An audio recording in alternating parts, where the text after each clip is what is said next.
Sounds on.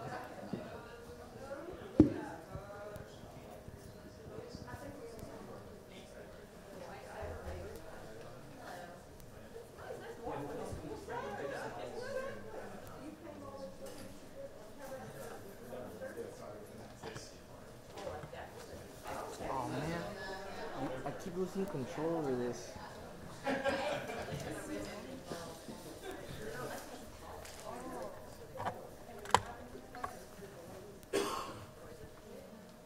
Hi, how's it going? Happy to see you guys all returning for the most part. So now we are transitioning to a similar panel, but we're going to hear the other side, at least to us academics, as to what it's like to work in industry, and we've invited 3 speakers here today. We have one mic, FYI, to go around, but I was going to ask if each of you could start off by introducing yourself, a little bit about where you are today and how you got there. Hi, everyone. Can you guys hear me?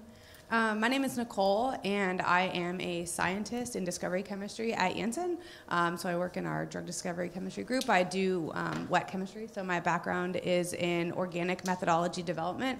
I did my PhD at Rice University with Laszlo Kurdi, and previously before that did some methodology and total synthesis at the University of Texas at Austin.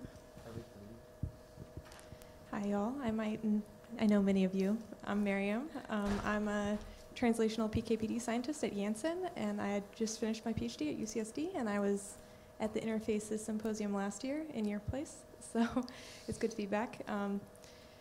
I have a BS in physics, PhD in mechanical engineering from UCSD, and then I dive straight into kind of a change of pace, still doing modeling, but now having to learn a lot more about experiments, so it's all good. Hi, everyone. My name is Andrew Rudd. I'm a former UCSD PhD student. I was in the chemistry and biochemistry department. And in 2021, I spun out a company from the department based on some work that I did there. And so we've been operating in J Labs, which is actually in the same building as Janssen, but it's a startup ecosystem, shared working space there. So excited to chat with you all today. And again, if anyone has any questions, apart from the ones that I'm going to be asking them, please feel free to interrupt me or at any point. So while you started us off, maybe each of you could go around speaking on what led to you deciding to move to industry, if it was a decision or if it ultimately was what you realized was the best move for you, and if you had any vision when you did that as to what kind of role in industry you wanted. Was it a startup, maybe a big company, and so forth?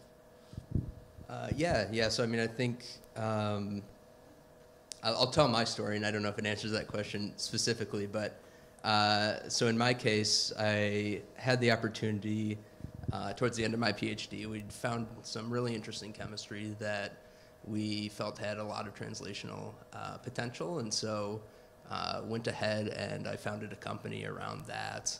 And spent a year and a half as a postdoc at UCSD trying to get that off the ground. I was fortunate enough to secure a couple of SBIR grants to get things booted up, and kind of took a path that way. And really, I think my motivation behind that, it's not something that I'd come into my PhD wanting to do necessarily.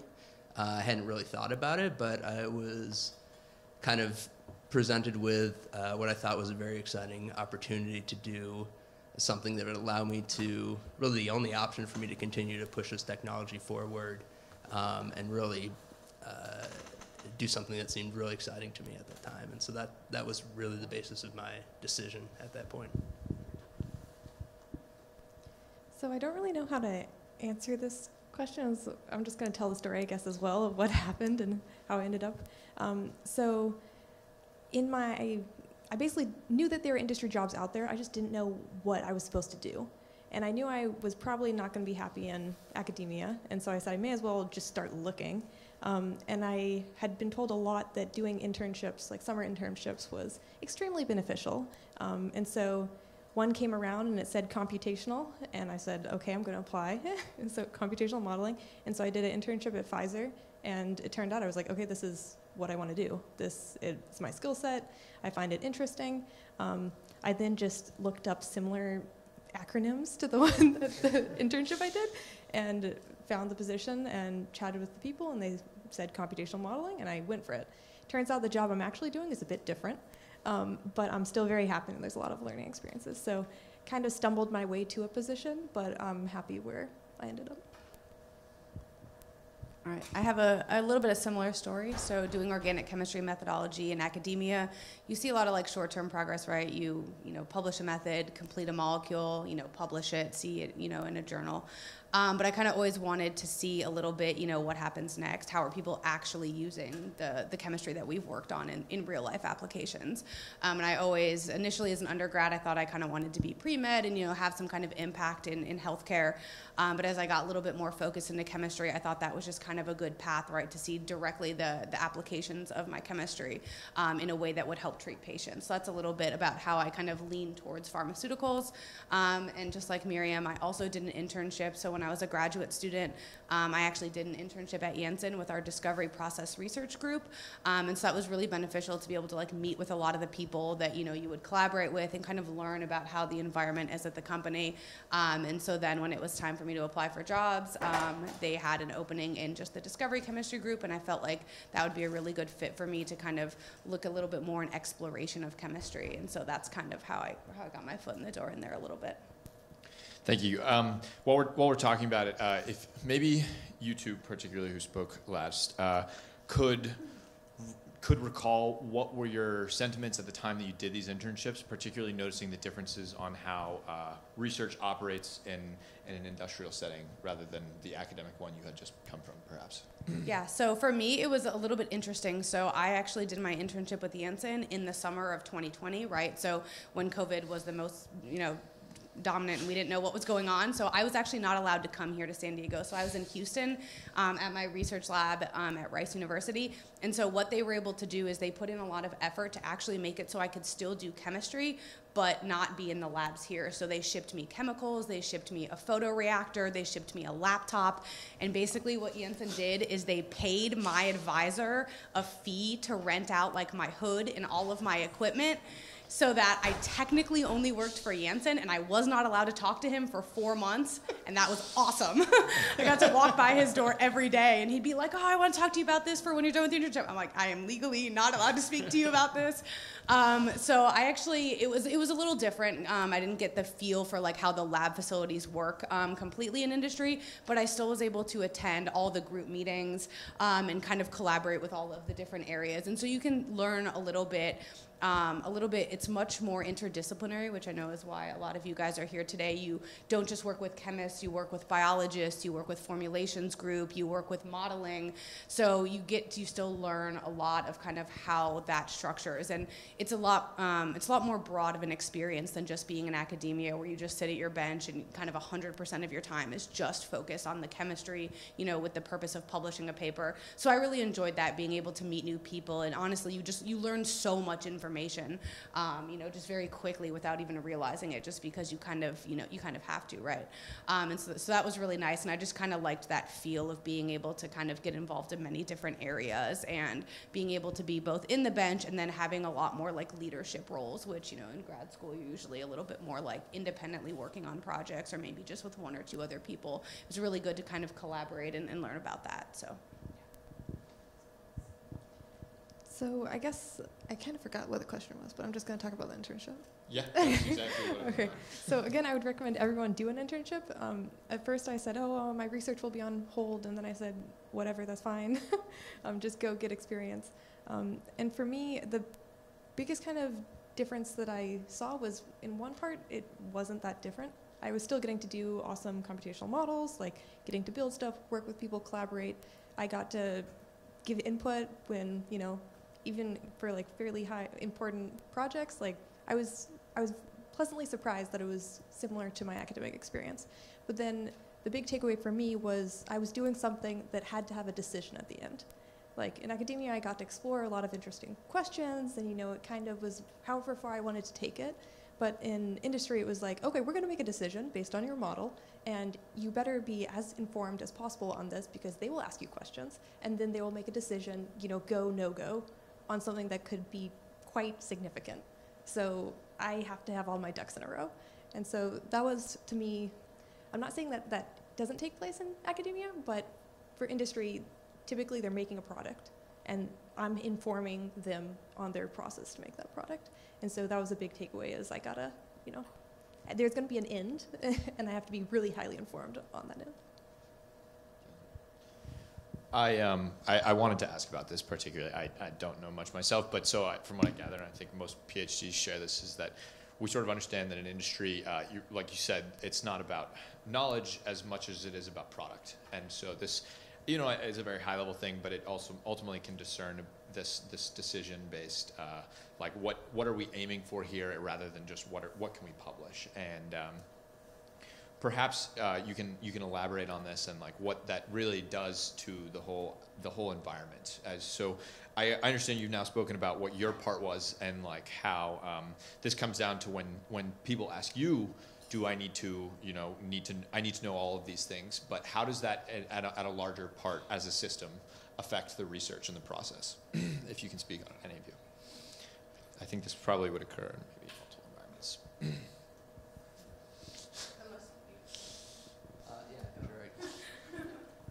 I think I can speak a little bit to, I think kind of the difference in how success and progress and value is viewed in industry versus academia. So, it's things that maybe in academia would be, a really nice paper or a couple of papers may have absolutely no value in industry. In my case, to investors or things like that. And so I think in many cases the bar is a lot higher in terms of the scientific progress and what's viewed as significant. And so I think that's one of the biggest differences, is everything is looking, towards an end goal of creating a profitable product. And so even if the science is great and the market sucks, well, too bad. So as much as you'd like to believe it or not, I mean, the economic environment drives everything, even in the biggest pharmas. And so there's a lot of decisions that are made maybe not necessarily purely on science, or maybe not on science at all, but just based on economic factors. Yeah, that's a really great answer. The only thing that I would kind of add is sometimes, like when you're in academia, right, a lot of projects you're doing are very specific, right, in your area, right? So for example, for a chemistry method, if you encounter a problem, it's you and the people you're working with, it's just your job, right, to try to solve this problem, and you usually try to exhaust, every resource available to you. But what's a little bit different in industry is sometimes it's problems that can't be solved. So maybe from a chemistry standpoint, we're able to achieve our goals, but sometimes the target from a biology perspective is not responding to what you think, right? So you feel a little bit like, this should be accomplished, right? We were able to do our part, but it's not always in your hands, right? And so sometimes it's the other modalities that kind of need to come together, and that's something that you have to get a little bit used to, is not being disappointed if anything doesn't work out, because it's all the science is good, but you do have to kind of listen to where it tells you to go, even if it's not what you want. And sometimes hard decisions and hard timelines kind of do have to be pressed. Okay, thank you. Yeah. Just to add something along that, so the group that I work in, oftentimes we are the ones pushing to kill projects. So you have to make these tough arguments for or against something, and people have put in a lot of work to get where you are. But at the end of the day, there are these external factors that you do have to consider with, are you going to push forward with it or not? The other thing I just wanted to add is, in industry, it's not like you're being put out and said, make all these decisions. I have a boss. They have a boss. All these people want me to be successful and be informed on everything that I do. It's not like I'm going to be thrown to the piranhas and get eaten up in a presentation if I'm not prepared. They will make sure that I'm prepared, and they will hold me accountable. So I have a support system even in industry. Did you want to ask? My question is pointing out a different, skill set than what we have in academia. So you have advice on how to, one, build that, and two, how to present or promote those skills in ourselves, like looking to apply industry professions. So I haven't applied to industry positions, but I can speak more broadly about that. I think first of all, you just have to decide what is the area that you're actually interested in getting into, because the answer is going to be different depending on where you're looking. And so is that getting into a more research-facing role, or is that doing something that's, maybe less research, more business? And so thinking about that, I think, is important, and having opportunities or finding opportunities to try things like that out, whether it's internships, whether it's groups at UCSD. One really interesting career that I think maybe a lot of people don't think about is consulting. And so I think that there's a lot of transferable aspects there, even though you're going to go into an area that's a lot more business focused. But there's, big three consulting firms hiring PhDs and very interested in hiring PhDs. And so, that's really interesting. And then, one thing I want to plug too, I actually listened to a podcast recently called Once a Scientist, which I think is like an awesome resource if you haven't listened to it. It's the guy who hosts it, he's actually used to be a postdoc at UCSD, but he basically interviews, and I think he's done maybe 70 now, former PhDs who've gone in different directions in their career. And so it's a great way to just learn about different careers you may have never even thought about. So I got a little off track there, but. That was great. How do you build or transfer the skills necessary for? Yeah, so I think one thing that we like to tell a lot of people when they interview with us is when you're doing your PhD, right, you're kind of building up all of those skills that are necessary for success in either industry or academia, right? You're learning to think critically. You're learning how to solve problems. And while that might necessarily not be in like a directly translated way, it's more about building that skill set, right, of like how to address a problem that you overcome. It's not like, oh, I know this specific reaction, I've never done this one before. But the entire preparation of your PhD kind of gives you that like way of thinking to be able to address all the things that come up. And so it shows in your work that you're able to like learn and develop your skills. And so I think it isn't something really to be worried about. I think everyone, that gets to this level is, very smart and capable of kind of, taking on anything that comes. And it's really like developing those types of skills that is more crucial than having like a specific knowledge area. If that helps at all. Thank you. I would really like to ask you about your unique experience starting a company out of the UCSD environment, because that's just what we work and live in. Can you speak perhaps on what it was like, first off? I know that some schools have incubator programs, sort of, and how hard or easy it was to take it off from here, and what the transition was like, maybe. Yeah, absolutely. And so, kind of as I mentioned, my story was, as I was wrapping up my PhD, one of the last projects I worked on, we identified some really interesting molecules with a unique mechanism of action that allowed us to go after a post-translational modification called protein palmitoylation, and got really fascinated by that. Turns out there's a ton of high-value marquee drug targets whose activity is well known to be directly tied to palmitoylation state. And so we really got excited about this vision of trying to develop the first palmitoylation targeted therapies, and that was really the seed for this.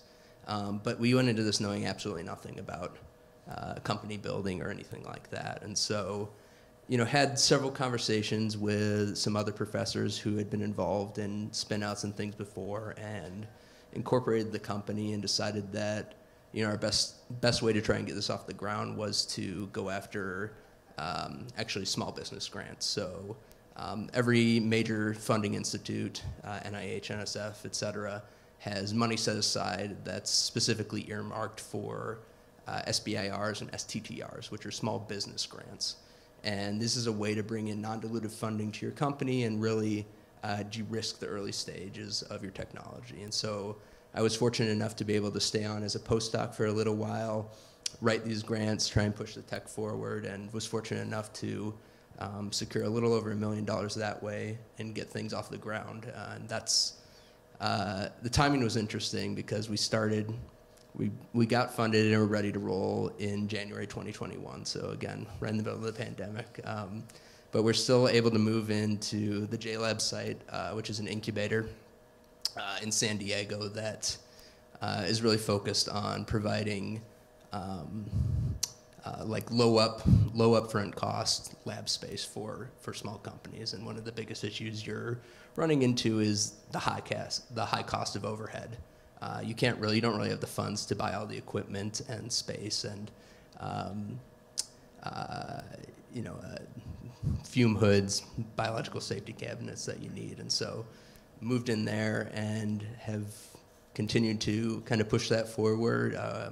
We're currently raising our first round of private capital, and it's been a massive learning experience. I think I've learned more doing this than I would have learned doing anything else, but it's also required me to really step outside of my comfort zone and be willing to just really suck at it for for a while, honestly, and being comfortable with that, which takes a little getting used to when you're coming from a situation where you feel like you really know what you're doing inside and out, and then going to a situation where you have no idea what you're doing.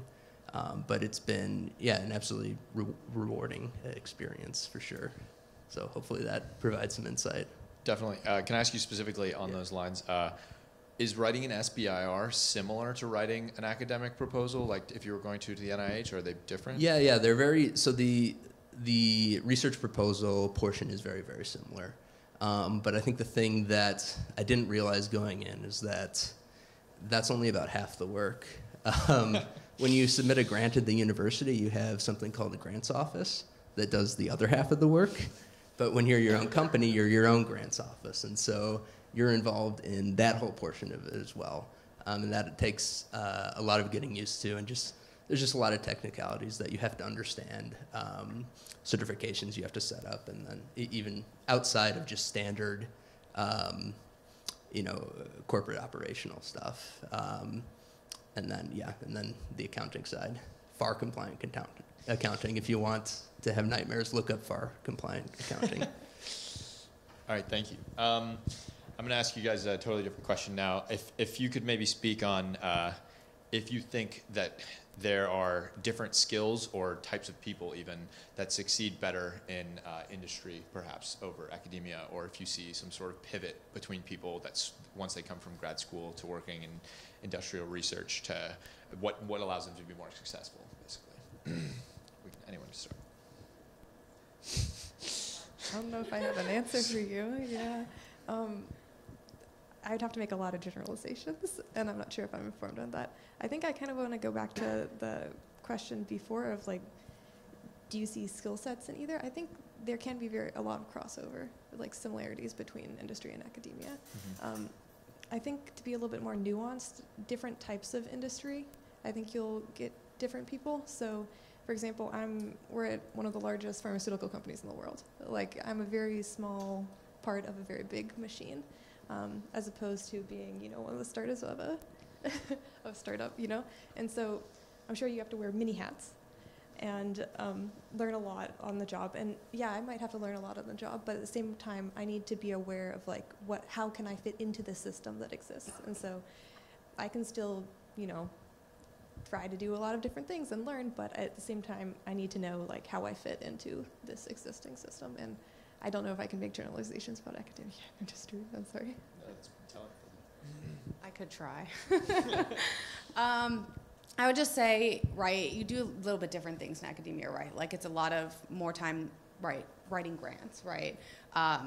So that's a different kind of skill set that I think just some people enjoy and some people like me just really want nothing to do with, right? Like she said, we have a, large pharmaceutical company where, kind of much more resources, right? So you don't have to be worrying about like, recruiting funding or recruiting students. But I do think there is a lot of overlap, right? It's just a little bit different. Sometimes, like Miriam said, you kind of have to find where you fit into the larger pond. And I think in academia a little bit, if you're a PI, you get to a little bit like run your own little pond a little bit more. But I don't really think there's necessarily any specific factor. I think people just have different interests on whether they want to focus more on mentoring, or I think sometimes, at least within chemistry, within academia, it becomes you become an absolute expert in a very specific type of field, right? You're going to concentrate and publish papers and get grants in those areas, you know, for many years to come. And so I think it's just kind of a little bit of a dedication to wanting to explore that, and kind of become, you know, just like the ultimate expert, you know, that would one day sit on a panel and talk about such a very specific subset of chemistry. And so I think some people just like a little bit more the exploration of what's possible in the field, and I think other people are just, you know, sometimes a little bit more drawn to like what can you do with that, right? And so I think I don't think there's any specific, you know, kind of personality trait that differentiates one over the other. I think it's just, you know, how people feel like they fit within being in a larger group or smaller group, or, you know, if they want to have a little bit more of a political game in academia versus industry. Okay. Do we have any questions? Yes? Yeah, so a little bit different, but you are at, you know, one of the largest companies in the world, or not in the world, but like one of the largest pharmaceutical companies, and you had a startup that is a couple years old. So could you compare and contrast some of the pros and cons between the two? I guess you guys haven't necessarily worked it from the opposite, but you can certainly have the pros and the cons of where you are currently. Yeah, I think Nicole already kind of touched on some of it.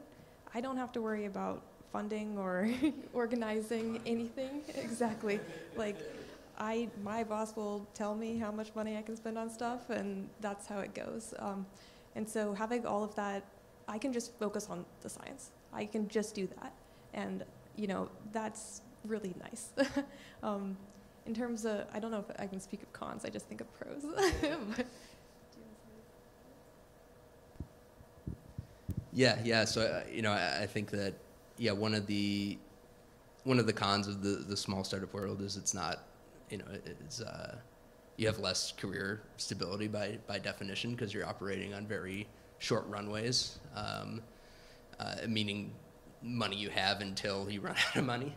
But I think on the pro side, I mean, you know, aside from just the excitement and the opportunity to try something really new and different, also you have the opportunity to, like was mentioned, wear many hats. And so if you're interested in getting exposed to all different sides of the company, that's one reason I think that people enjoy working for startups, is that you're kind of getting a lot of visibility and you're seeing all aspects of the company.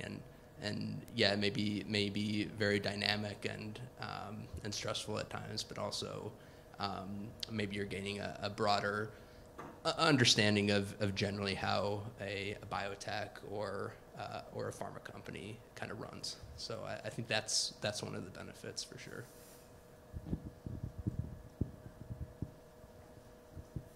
I have a pro, again, also not thinking of cons. I obviously work there and love it. But another pro, and it kind of ties back a little bit to money, is like right resources. So with such a large company, when you ever have a difficulty or have a question, you need to learn about a specific thing or need to solve a problem, there's so many people around you that, right, we have a computational entire team within discovery chemistry, we have 60 plus people. So, you know, if I can't get something to work, there are, you know, 59 other people who have, you know, varied experience in all of these areas. And so there's just a lot more resources on, like, you know, helping you achieve what, you know, everyone is there to do. So that's just another pro of a little bit larger of a company, is you have a lot of help. And I did think of one con. So with all the benefits that come with being well funded, if there is a downturn and things don't financially go as well, there can be cuts to programs that either showed potential or that were kind of like your baby and you worked on and spent a lot of time on, and you don't have as much control over that decision. You know, you can maybe argue, but at the end of the day they say, no, it's gone. And you could have spent years of your life on it, and it is how it is. So that is one thing. You don't have as much control over it. You're just part of the system, and you benefit from the system, but you might not have the last say unless you're the CEO. Yeah, I think this is actually kind of a great point you're making, and in a way it's one of the sort of most fundamental differences between a job in what we would call industry and academia. Whether the industry is you're being an entrepreneur, a startup, or working in a big company, whether you talk to the investors of a small company or the management of a large company, they're all going to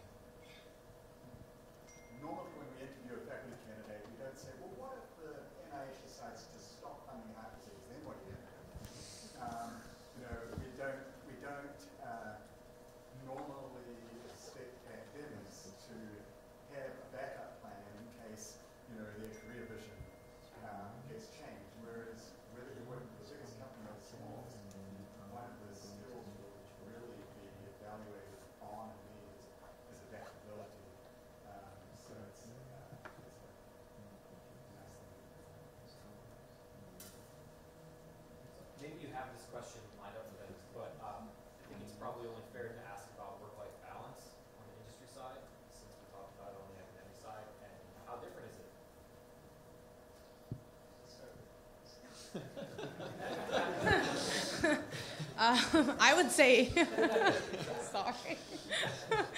I would say it's much better in industry than in academia. I did have a pretty good advisor in graduate school who did give us a very reasonable work-life balance for chemistry. It is very common to work 6 or 7 days a week. We usually did 5.5, so that was pretty reasonable from academic standpoint for me. But I think the work-life balance is pretty good in industry. People are very accommodating. If you have a doctor's appointment or you have to go take your dog to the vet or pick up your kids, people are very accommodating. Maybe you come in a little earlier, so you can leave at 3 o'clock. Obviously, I came here today and was covering for someone last minute, and I just told my manager on the way out, and she was like, "Okay, have fun," So I think the work-life balance, at least for us, is very, very good.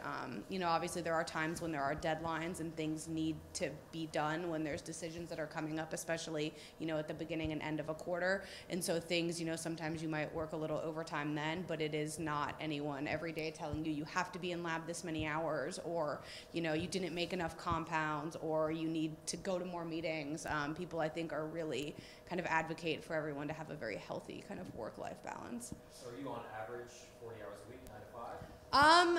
I personally work a little bit more than that, but that is a decision that no one has made me do.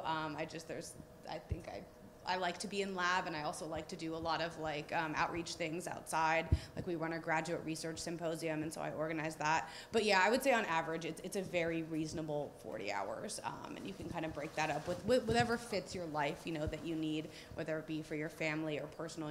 People live. We had some coworkers who actually commuted from Irvine, so they would come much later because they would miss the morning rush and then work more like 11 to 8, right, that type of thing. So yeah, a very, very reasonable 40 hours, and sometimes a little more if you're like me and overwork. I'm very much a 40 hours a week, and then I'm out.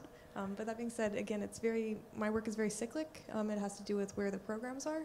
And so if there's not a lot happening and I haven't been given any data, then, I can work on platform efforts or something else that's more constant work. But if there's a deadline, then you just got to get it done. That being said, our company emphasizes sustainability in their hires. If they hire you, they want you to stay. And so they don't want you to get burnt out. For example, the majority of my group is actually on the East Coast. And so a lot of my meetings, some of them start at 5 a.m., 6 a.m. But that means that at the end of the day, I'm signing off at, 2. And I have 8 hours in that day, and that's it. Or else I'm not going to be able to be very functional if I'm working 5 a.m. to 5 p.m. And so my manager says, yes, take care of yourself, do your work, but we don't want you to, be working 90 plus hours a week and then leave. So this might be different for you.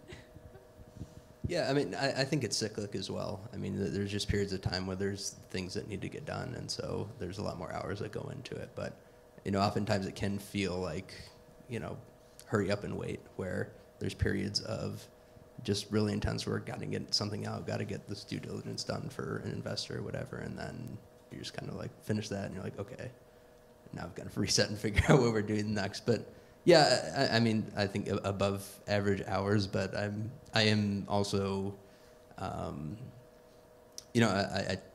work hard to take care of my mental health and physical health, and so I do prioritize those things, and I think that at the end of the day, that helps me be more efficient, in what I do, and so I haven't felt like I've had to, really deprioritize things that are important to me, but certainly I have a very understanding wife, and so she's used to that. But yeah, I think it varies, but on average, yeah, more than the 40-hour work week. Maybe we could finish off with each of you telling what your favorite part or most exciting part about your current job is. Yeah, I think the most exciting aspects for me are, one, I get to kind of push forward a vision that's my own, and so I think that's a really unique opportunity, is to get to try and build the company that I want, and at the end of the day, it's something that kind of I don't have complete control over, but able to kind of pave my own path. But then I think in terms of, you asked for the least favorite parts of it. As well. Okay. Yeah. I mean, so I obviously I'm a scientist. I do really enjoy the scientific part of it. I enjoy the communications part of what I do. I really enjoy pitching and speaking to investors or partners or whoever it is. I enjoy that aspect of it. I don't enjoy the operational side as much. So I think that's probably the side that I don't like as much. It's just work that has to get done. That's more of the chores side of things. Yeah, no, I think that's my answer. Thank you. So I think I'm really lucky in that the role that I'm in, I get to make predictions, and then I actually they're carried out in people. And so I think that's something that I didn't get to experience much in my PhD. And so actually getting to see if my predictions were right and then use the information to then inform my next decision making is something that I'm really excited about in this role. Also, I'm just learning a lot. Least favorite thing, I sometimes have software issues, and working with a big company, sometimes they don't always get to your issues that early on if they don't think it's that important. So that is one of my least favorite parts. MATLAB sometimes sucks.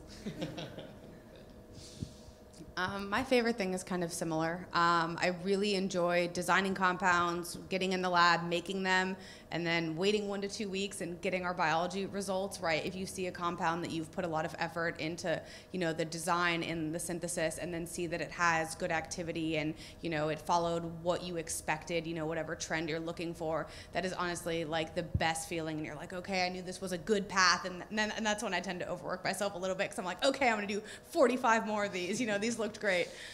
So that's a really good feeling to kind of see, and sometimes it's negative, right? Sometimes it didn't do what you expected, but then it's all helpful information, right, to help drive programs forward. And I think it's really interesting to be able to see how chemistry affects like all the other different realms and kind of get to learn about that.